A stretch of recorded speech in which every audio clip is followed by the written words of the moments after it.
Senhor presidente, o senhor acabou de passar por uma das semanas mais marcantes que alguém já viu, desde atacar o Irã até ir à OTAN, anunciar 2 acordos e depois a vitória na Suprema Corte. O senhor conseguiu assimilar o que aconteceu nos últimos 7 dias? Verdade, não. Foi um período agitado. Eu acho que, em 6 meses, pegamos o país e mudamos tudo. O rei da Arábia Saudita me disse, o líder do Catar e o líder dos Emirados Árabes Unidos. Fomos lá, trouxemos de volta um investimento de 5,1 trilhões de dólares para os Estados Unidos. Eles disseram, agora você está presidindo o país mais quente do mundo. E há um ano, achávamos que seu país estava morto, que nunca conseguiria se recuperar. Era tão mal administrado por um presidente muito ruim. E eu disse, vocês estão certos, este país está em alta. Isso foi há alguns meses. Estamos falando do que fizemos recentemente, então o país está indo bem. Os números estão ótimos. Sem inflação. Temos um presidente do Fed ruim, mas fora isso, estamos ótimos. Isso nem importa. Os números estão tão bons que não importa ele manter as taxas artificialmente altas. Mas tem sido uma carreira incrível até agora. Quando você foi ao Oriente Médio e fortaleceu aqueles relacionamentos com todos aqueles países, você acabou de mencionar, você tinha ideia de que teria que fazer algo em relação ao Irã? Sua sugestão foi, sentem à mesa e conversem. Algo acontecerá. Bem, a situação estava começando a esquentar um pouco. E nós sabíamos que eles tinham muitos locais, provavelmente 3, além daquele principal. Mas eles tinham 3 locais principais. E sabíamos que eles teriam que desistir deles. Eu achava que conseguiríamos isso na negociação. Já tínhamos. Eles disseram, queremos enriquecimento. Isso não é ar-condicionado, nem levantar o carro com macaco. Enriquecimento é uma palavra ruim. Disseram, vocês petróleo, precisam? E eles responderam, bem, nós precisamos. E eu não deixaria isso acontecer. Acho que as pessoas não teriam entendido se eu permitisse que isso acontecesse. Então tivemos uma conversa de 60 dias e isso atrasou eles bastante. E então dissemos, vamos em frente. E simplesmente funcionou. E queríamos que funcionasse também para o Irã. Esmagados, Israel e amigos estavam cansados. Chamamos a Guerra dos 12 Dias. Foi uma guerra intensa. Mas o que eu queria fazer, e já disse isso no seu programa, se você olhar para 30 ou 25 anos, fazemos seu programa há muito tempo. E não há ninguém como você. Mas se você olhar para as primeiras entrevistas, eu dizia que o Irã não pode ter outra arma. Eles queriam isso há anos e estavam há semanas de conseguir. E aqueles pilotos entraram lá com aquilo. Aqueles aviões lindos e as bombas mais sofisticadas do mundo. Pense nisso. Eles conseguem ir 30 andares abaixo do granito. Quem imaginaria que isso seria possível? E eles destruíram. Sofrer. A mídia falsa, onde fake news, CNN e New York Times diziam, não tenha sido tão bom quanto Trump disse. Talvez não tenha sido totalmente destruído, mas foi destruído. Mas não, horrível. Foi destruído como nunca se viu antes. E isso significou o fim das ambições nucleares deles, pelo menos por um período de tempo. Muita gente perguntou, vão recomeçar? Eu disse, a última coisa que querem é pensar em nuclear. Precisam se reestruturar, se preparar. Você tuitou, os democratas vazaram uma informação de inteligência. Eles deveriam ser processados. Quem, especificamente? Quem? Você vai conseguir descobrir? Nós podemos descobrir. Se eles quisessem, poderiam descobrir facilmente. Você vai até o repórter e diz, Segurança Nacional, quem foi que passou a informação? Você tem que fazer isso. Suspeito que faremos coisas assim. Bem, aqueles pilotos foram tão corajosos e você quer homenageá-los. Você vai fazer algo por eles? Sim, eles vão vir à Casa Branca. Mas o que você disse está certo. Essas pessoas voaram 36 horas em um espaço pequeno, um avião grande, mas um espaço pequeno que estava quase todo ocupado por bombas. e eles voaram de forma brilhante. E acertaram um alvo do tamanho deste círculo.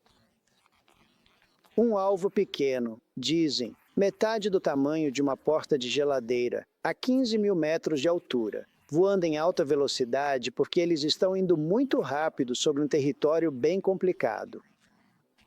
E eles acertaram todas as vezes.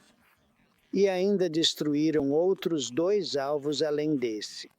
Você acha que o regime iraniano escondeu parte do urânio enriquecido antes dos ataques? Não. Tiraram um local profundo? Porque você foi bem claro, não pode ter uma arma. Você vai ter que vir para a conversa. Alguma coisa vai acontecer. Acho que não fizeram isso. É muito difícil, perigoso e pesado de fazer. É difícil de fazer. Não avisamos antes, pois não sabiam que chegávamos. E ninguém achava que iríamos atacar aquele local, porque todo mundo dizia que aquele local era impenetrável. Você não pode, sabe? Você não vai conseguir desse jeito. Eles conseguiram. Fica na base de uma montanha. E é granito, sabe? Granito é a pedra mais dura que existe. E é granito. Então, não, eles não conseguiram. Mas eu realmente acredito que eles tinham gente lá porque havia carros. Eles falavam de carros. Pedreiros, com concreto. Eles estavam tentando selar a entrada por onde a bomba provavelmente entraria. Eles fizeram isso. A bomba atravessou como manteiga. Porque eu vi relatos de que foram 400 quilos, 800 libras que eles moveram. Mas eu me pergunto se isso é realmente rastreável de forma eficaz. Quero dizer, se eles tivessem movido alguma coisa de forma clandestina, como exatamente você saberia se ele tentasse recomeçar as coisas, talvez em um local diferente ou com novos equipamentos? Porque, como sabemos, o Irã acabou de anunciar publicamente que está suspendendo toda a sua cooperação com a Agência Internacional de Energia Atômica, AIEA, que é o órgão de vigilância nuclear da Organização das Nações Unidas. Essa suspensão levanta sérias preocupações sobre a capacidade de monitoramento e verificação das atividades nucleares do país, tornando a rastreabilidade ainda mais complexa e incerta no cenário atual. A última coisa que eles vão fazer agora, pelo menos por um tempo, é algo nuclear. Eles já desistiram. Eles estão tentando isso há 25 anos. A última coisa que eles vão fazer é energia nuclear. Mas tivemos que atacá-los. Eles perto uma bomba nuclear. Fim, quer dizer, olha, ouvi de pessoas dentro do Irã que o regime iraniano executou mais civis iranianos nas últimas 48 horas do que o número de iranianos que morreram na guerra de 12 dias. Então, quero dizer, você tem um regime que está construindo mísseis balísticos, construindo ou tentando construir uma arma nuclear. Por que deveríamos acreditar que eles realmente vão desistir disso? Bem, talvez eles não desistam, mas vão desistir disso enquanto estiverem exaustos. Eles estão exaustos. Eles levaram golpes como ninguém jamais levou. E, francamente, Israel está amarrado. Eles queriam. Era o momento perfeito. Nós entramos. Destruímos a capacidade nuclear deles e paramos. Foi lindo. Eles não poderiam ter ido mais longe. E Israel estava muito. Foram 12 dias muito intensos. Algum outro país sugeriu a você recentemente, como resultado disso, que quer se juntar aos acordos de Abraão? Sim. Então, temos alguns países realmente ótimos lá agora. E acho que vamos começar a trazer mais porque o Irã era o principal problema. Na verdade, eu achava que o Irã iria. Na verdade, houve um período em que eu achei que o Irã fosse aderir aos acordos de Abraão junto com todo mundo. E, sinceramente, eles estariam em uma situação muito melhor do que estão agora. E quanto aos acordos de Abraão, a Síria entraria? Bom, eu não sei. Mas eu retirei as sanções a pedido de países da região que são nossos amigos. Retirei sanções da Síria para dar uma chance. Sanções apertam, são fortes. Também temos sanções sobre o Irã. E, sabe, você as retira quando, como eu disse hoje, às vezes você consegue mais com mel do que com vinagre. Mas você suspendeu as sanções sobre o petróleo em relação à China. Então você está permitindo que a China ainda compre petróleo do Irã? Não, eu não disse isso. Nós mantemos as sanções. Se eles fizerem a coisa certa, conseguirem ser pacíficos e mostrarem que não vão causar danos, eu retiraria as sanções. Sanções fariam grande diferença. No meu mandato, tivemos sucesso com a maior economia da história do país. Aliás, isso vai ser absolutamente. Isso é melhor. Acho que vai ser ainda muito melhor. Mas tivemos a maior economia da história e usamos sanções. Você tem que usá-las com muito cuidado. Você sabe, sanções nos custam. Não é impor sanções. Quando você aplica sanções, isso custa muito. Mas eu faria. Uma das coisas que eu estava pensando, você começa a suspender as sanções para países como, se eles se comportarem, o Irã, onde podem vender petróleo. E eles podem fazer as coisas que você quer que eles possam fazer. As sanções são muito poderosas e isso dificulta as coisas. Não quero dificultar as coisas. Quero que tenham uma vida boa. Mas tentavam desenvolver uma bomba. E o motivo de desenvolver uma bomba é para usá-la. Mas eu quero saber sua opinião sobre a China, na verdade, porque você anunciou um acordo com o Partido Comunista Chinês, no qual a China vai exportar minerais de terras raras. O que isso significa em relação à próxima estrutura tarifária? Você deu uma pausa em relação às tarifas mais altas. Isso termina em 12 de agosto. Você vai estender isso? Você vai manter isso ou voltar para uma tarifa mais alta sobre a China? A China pagar muitas tarifas, mas temos um grande déficit. Eles entendem isso. Eu tenho um ótimo relacionamento com o presidente Xi. Nós precisamos fazer algo sobre o déficit, porque temos um grande déficit comercial com a China. O Biden deixou isso chegar a $1 trilhão. Pense nisso, $1 trilhão de déficit com um único país. Ele deixou eles passarem a perna completamente. Nós não vamos fazer isso, mas estamos fazendo um acordo sobre terras raras. Lembre-se, temos as peças de avião. Eles não voam sem a gente.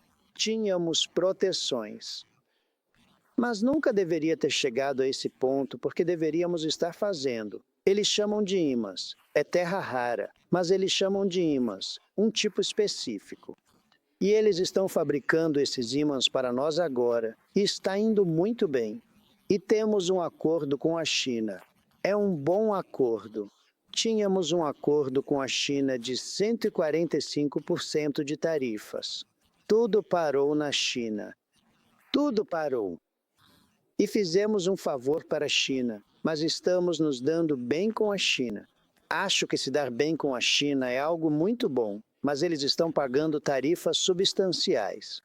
Bem, se algum dia eu tivesse que usar, eu usaria. Mas quando não há motivo para usar, isso também é bom.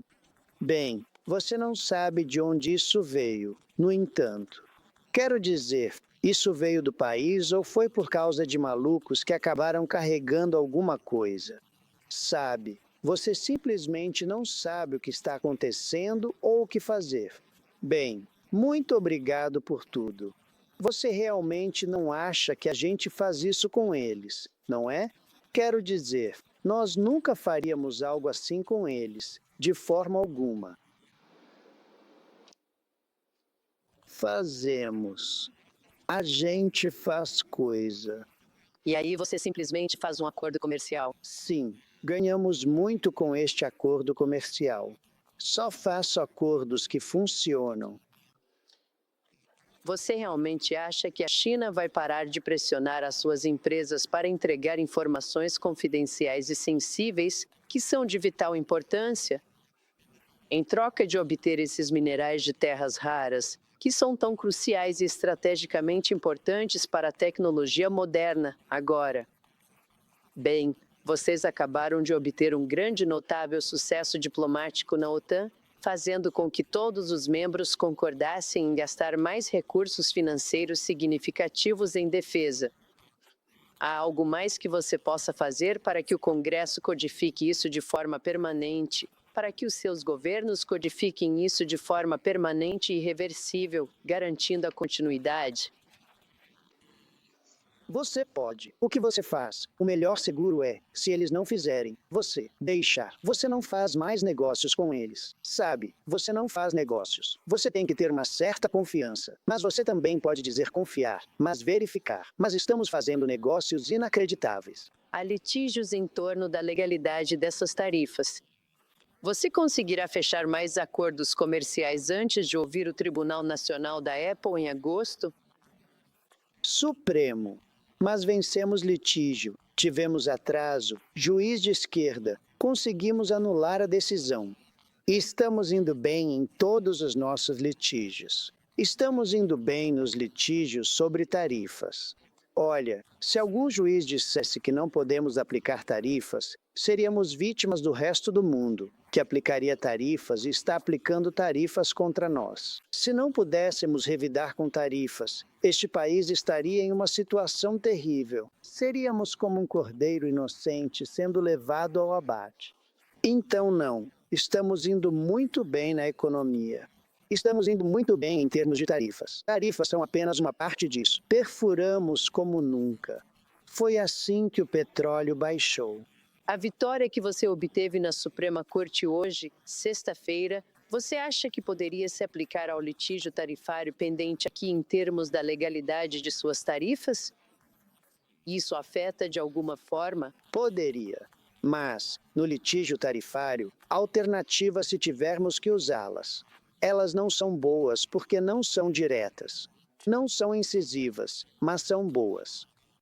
Então, você tem alternativas, mas queremos usar esse ativo específico, esse agrupamento específico. As palavras são tão bonitas. Mas o que acontece com as tarifas é que, se um juiz decidisse contra nós, e isso faz parte de como se conquista a justiça, justiça também faz parte da lei. Se um juiz decidisse contra nós sobre as tarifas, seríamos vítimas de outros países que nos destruiriam. Não podemos permitir. Se tarifam, tarifamos. Se cobram, cobramos. Assim, nunca nos cobram.